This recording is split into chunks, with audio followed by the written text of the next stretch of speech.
Hey, this is Language Shrimp. Welcome back.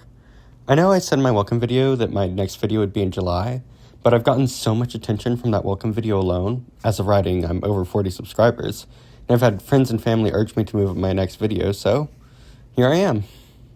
First, a bit of a preface. I have absolutely no research credentials, nor linguistic ones, and most of this information just comes from Wikipedia, so take everything with a million grains of salt.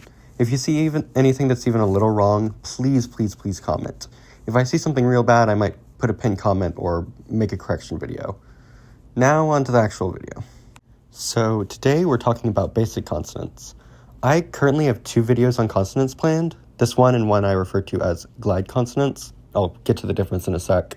But I plan on starting with some of the most common consonants, then get into details with certain common or notable consonant series that are easy to sprinkle into your proto-lang. Then cover some phonotactics of how to put these consonants together, and finally cover my first systematic sound shift, or 2 depending on how you count it, with lenition, specifically sonorization and opening. First and foremost, there are a set of consonants which are near ubiquitous. I call these the consonant starter kit. Some languages have similar sounds instead of these exact ones, or they may lack one or two, but when this does happen, it's a notable and unique part of the language, and leaving one of these out should generally be done very intentionally. You'll notice on each side I have listed their place of articulation, bilabial, alveolar, and velar, and their means of articulation, plosive, fricative, and nasal. These are all series. For example, ma and na make up the nasal series, while ta, sa, and na make up the alveolar series. I also have the glide consonants separated out. These can be hard to define because they are officially consonants, and some languages are treated very similarly to other consonants, but these guys typically follow their own rules and have a whole host of separate sound changes related to them. So how do you know when to include which of these sounds? And how can you add more unique sounds? Well, I like to think of phonological change as 2 forces battling, the force of symmetry and the force of ease. Languages really like being symmetrical. They like having full series following the means of articulation and place of articulation. For example, if a language were to go from here and develop a voiced bilabial plosive, it would be way more likely to develop a full voiced plosive series along with it. Now, this alone doesn't explain why languages are always changing, of course. Why is it that even a perfectly symmetrical language still changes? And that's because while some sounds may grant a language stability, not all sounds are as easy to produce as each other. Look at the consonant kit again. Notice how the nasal series is one consonant away from being symmetrical to the plosive series? It would just need nga.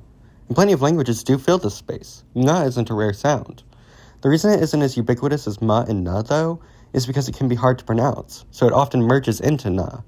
Ease is often very relative, though. A sound change caused by ease in one language might occur in complete reverse in another, based on things like other nearby languages or drifting accent. I'm here going to focus on the law of symmetry, though, and go through some places and means of articulation and their quirks. Firstly, the big 3 places: bilabial, alveolar, and velar.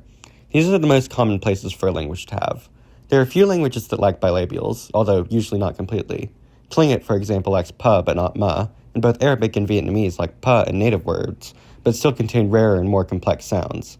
Ta and ka, however, are significantly more common. In certain Polynesian languages, like Hawaiian, however, ka shifted into the glottal a. Interestingly, this didn't lead to a lack of ka, but instead led to a large amount of dialectical variation where ta and ka were constantly shifting into each other and back again with a degree of regularity I haven't really seen anywhere else. The alveolar series will also sometimes shift into the dental series, like in certain dialects of Spanish. This will often leave out the sibilant sa, which kinda like glides, sometimes plays by its own rules, sometimes doesn't. But the more interesting cases are when it is affected, which can result in a dental fricative without an alveolar one, like is mentioned in Barcelonan Spanish. Other than the core 3, though, there are tons of places of articulation, including a bunch of weird co-articulated ones you can't see in the IPA. But most of the most interesting sounds come from interesting sound changes, and I recommend evolving them instead of dropping them into your proto-lang. However, I have 3 relatively common places here that would be easy to plop into your proto-lang without evolving. Note that these are not the next most common places, just some better fit for proto-lang. First, you have the uvular series, which is very, very popular in conlangs as far as I've seen. It strikes the right balance between exotic to English speakers while still being easily pronounceable. It appears in a good number of languages, and yet I've only found 2 instances of it systematically evolving. In Arabic, when its ejective series turned into a set of pharyngealized series, the pharyngealized ka shifted into ka, and in certain dialects of Hmong, when ka wasn't grouped with a glide, it would become uvular. Then glides got lost after ka, leading to a full distinction. Other than this, though, despite occurring in over 200 listed languages on PHOIBLE, I haven't really seen it develop. It's just kind of there, making it a very good add to your proto-lang if you want to have it in your final language. Second, a sound that can sometimes act as a means of articulation, although in this case can behave more like a full-place series, the Alveolar Sibilant Affricate series. While in a few languages, mainly just German, Affricates are a full series, covering each place of articulation. In many more languages, there's a whole series where Affricates act more like stops, like Mandarin Chinese. I'm only talking about the Alveolar Sibilant series because the other more common ones all tend to have very consistent and common evolutionary roots, often involving glides and vowels. Similarly to Uvulars, I've seen this series emerge way less than I've seen it appear, and when it does appear, it often has a long history with the language. The times I have seen the series appear are the palatalization of the velar series in the Romance languages, where ka transitioned to tsa before front vowels, and in Japanese, where ta would shift to tsa before closed vowels, and tsa would in turn shift to cha in front of e. You might think that being an affricate would prevent it from embodying many places of articulation, and there are some places it can't occupy, but the affricate series can often be just as robust as the regular plosive ones. Finally, you have the Glottal series. This is a very weird series, because in most languages it acts more like a missing place of articulation. The series quite often comes from debocalization, where consonants lose their place of articulation in certain positions, but it will often just come naturally as a null consonant separating vowels or some such. In most English dialects, for example, the glottal plosive occurs in front of what we see as vowel initial words, except after consonants from other words. Okay, now for means. Unlike places of articulation, means of articulation tend to be much more diverse. If you didn't notice right away, most languages have more sounds than the starter kit, and I don't think any language perfectly fits those consonants. One of the most common differences is at least one additional means of articulation. Because these means shift between each other so much, I do kind of recommend just picking a handful for your proto-lang. I have a spreadsheet of a bunch of different languages by labial series, showcasing some of their means distinctions. I recommend going through that and researching some about whatever you choose. But here's some specifics on some of the common means. Firstly, you have the voice series. I'm not sure if the IPA officially counts voicing as a separate means of articulation, but it very, very much acts like one. The voice series typically applies to a whole plosive system. Somewhat less frequently, the sibilant will be voiced, and even less frequently, the nasals will be unvoiced. Voicing is my go-to proto-lang distinction, although I generally prefer evolving a voiced sibilant if I want one, and definitely research before adding or evolving unvoiced nasals. Second most common, you have aspiration. This is a good bit less common than voicing, and basically only applies to plosives and affricates, although Burmese's alveolar sibilant affricate series fully fricativized, leading to what is one of the only aspirated fricatives. Something else to note, almost all widespread dialects of English are usually transcribed as having a basic voicing distinction, but actually have more of a combined voicing aspiration distinction. So when pronouncing a language where the voiceless plosive is unaspirated, you might want to research and practice deaspirating your voiceless plosives. Then there's breathy voice, which is a good bit rarer than aspiration. It used to be seen as a combination of voicing and aspiration, and was phonetically transcribed as such. However, now it's indicated with its own marker. It is also noteworthy that a good number of the few languages with breathy voice also have breathy voice nasal consonants. Overall, this distinction is incredibly rare, and only occurs alongside aspiration naturally as far as my research has shown, excluding many theories for PIE, which is a reconstructed language and thus might not act as we think it did. Next, we have the very common series of fricatives. Unlike voicing and aspiration, fricatives can be a bit more asymmetrical. True bilabial fricatives are often replaced by the similar but subtly different labiodental fricatives, although in UI there's actually a proper distinction between these two. Sometimes in the alveolar series, there will also be a dental fricative acting as the alveolar fricate, contrasting with the sibilant, such as in English, while other times the sibilant fricative will act fully as the fricate of the alveolar series. The velar fricate is much more stable generally than the bilabial fricate, but will often debocalize into the glottal fricate, which in turn can often disappear. It is also noteworthy that fricates do often gain voicing distinctions, although typically only once plosives have also gained this distinction. Voice fricates also do sometimes appear without the voiceless counterparts through lenition, which I'll get into later. Also, as mentioned, the related affricate series sometimes appears, although this is relatively rare and it's often just a step plosives takes when transforming into fricatives. Next, we have ejectives. These often can take similar positions to aspirated consonants, and have similar restrictions of mostly just being voiceless plosives, although they are a good bit rarer. Then we have implosives, which are actually almost always voiced instead of voiceless. Implosives can be a bit asymmetrical, with the velar plosives often shifting away, like the velar nasal. And a good few languages only contain the bilabial implosive, as the alveolar one can be unstable too. These are generally rather rare of a series, but a very fun one to me. Finally, we have the nasals. I mentioned how the velar nasal often merges into the alveolar one.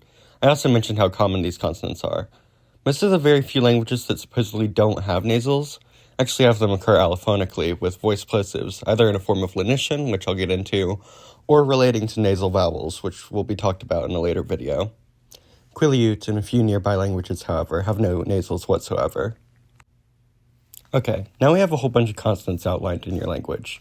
Let's get into something a bit more complicated, consonant clusters. Let's start with some basic phonotactics. Here's a pretty basic syllable structure, CXVC. The C's both represent consonants, the X represents a glide, and the V is a vowel. That first C is in what you call the initial position, while the last C is in the coda position. Glides and vowels can, of course, take these same positions. When you have a consonant in the middle of a word, it's said to be in the medial position. Now, most languages have some sort of consonant clustering, mainly because the use of glides are considered a type of consonant, meaning the cra in crayon counts as a cluster. And for now, I recommend using a simple system of having a glide be available between a consonant and the preceding vowel. However, there are also consonant clusters that contain two full consonants. One of the more common cluster types, primarily in European languages, is the sibilant consonant cluster. This clustering can be limited to the sibilant plus a plosive, but it may cluster with a nasal or fricative in some languages. Phonotactics and consonant clusters are kind of underrepresented in research, though, so I can't give exact rarities. One thing I do know is that there is a common process where the sibilant is next to a voice plosive, it will often devoice it. Something very common in consonant clusters is they often agree in voicing, although nasals form a common exception. However, sibilants also have a habit of deaspirating the following plosives. English is a good example of this. Its voiceless stops are typically aspirated, but they lose this quality when following sa. Clusters in general tend to be more limited in final positions, so I recommend making that limit when implementing this cluster, although that's up to you. It's also noteworthy that while rare in the initial position, the opposite structure of a plosive followed by a sibilant also occurs. Next, in the medial position, clusters tend to be much more common, as they can form from the coda of the previous syllable and the initial of the next syllable. Codas can often be limited in many languages, with a few, such as many Austronesian languages, having no codas or clusters at all. Most languages have at least some, though. Nasals are the most common kind of coda. Japanese, for example, only allows na to take the coda position. However, many other languages allow most of their inventory to come in both initials and codas. So if you have a language where the codas and initials often form clusters, then there are some general guidelines. The first rule is assimilation. I mentioned that sa often devoices following sounds, and this is true in general across most clusters. It is up to you whether voicing and other related traits move from the first part of the cluster to the next or vice versa, although in my experience, voicing is more likely to come from the initial.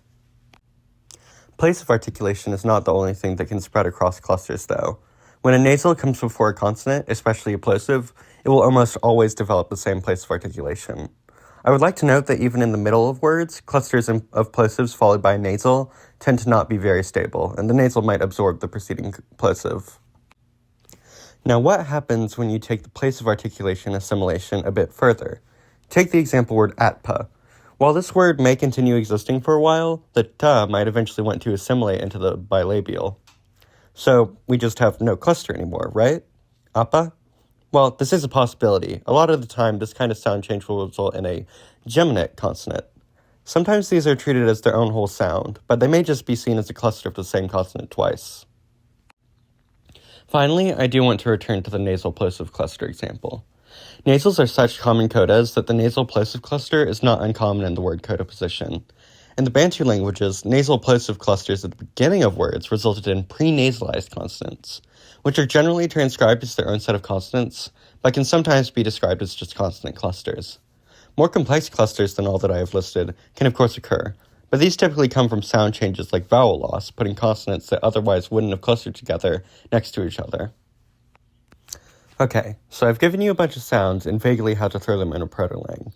But your proto-lang is just the starting point in evolutionary linguistics.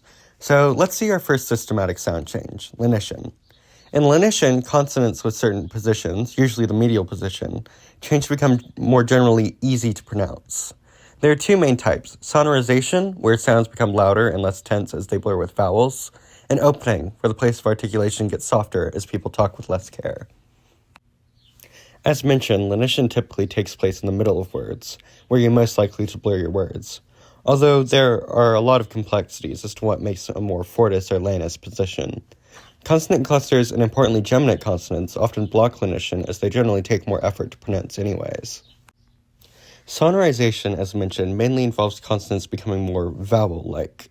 For example, voiceless consonants might gain voicing in medial positions, while voiced consonants might turn into voiced fricatives, nasals, or approximants, such as in Spanish. This often results in allophonic difference, where all examples of one sound in a language occur in different positions or circumstances than another sound in the same language, meaning that you might as well think of the two sounds as the same sound manifesting differently in a completely predictable way. Most new sounds in a language come from these allophonic differences. Basically, when other sound changes remove the context that resulted in the allophony, there's no longer a way to predict when a sound will occur where, thus they become phonemic, effectively becoming independent sounds. Here's an example with sonorization. Say you have the words appen, pen, and appen, and you want to develop a new voicing distinction. Now say you have lenition occur, shifting appen to aben. Now you have a voicing distinction, but only an allophonic one. Now let's say you have geminate consonants turn into normal consonants. Now you have a system where pa and ba can occur in the same place, but voiced consonants can still only occur in the medial position. That might be fine with you, but let's say you really want initial voiced consonants. Well, next you could say your language loses word initial vowels. Now you can have it so that ba can occur initially and is completely phonemically distinct from pa. Ben and apen have now become homophones, but this kind of thing happens constantly in language, which is where things like morphology and syntax often come in. It is notable that sonorization also is more likely to affect fricatives than most sounds, voicing them, but it will typically only do that if there's already a voice plosive series. Next, opening is where the place of articulation generally laxes. Voiceless plosives will often be aspirated, or may even transition into affricates or fricatives. Opening tends to be generally less restricted in position, and will more often cause full sound replacements, as opposed to simple allophony. For example, with aspiration, in English, pa is now replaced with pa as the general pronunciation of that phoneme. Although with fricativization, effectively, it can still be blocked by word initial position or clustering. And that should be all for this video. I just want to say thank you all so much for the support and attention.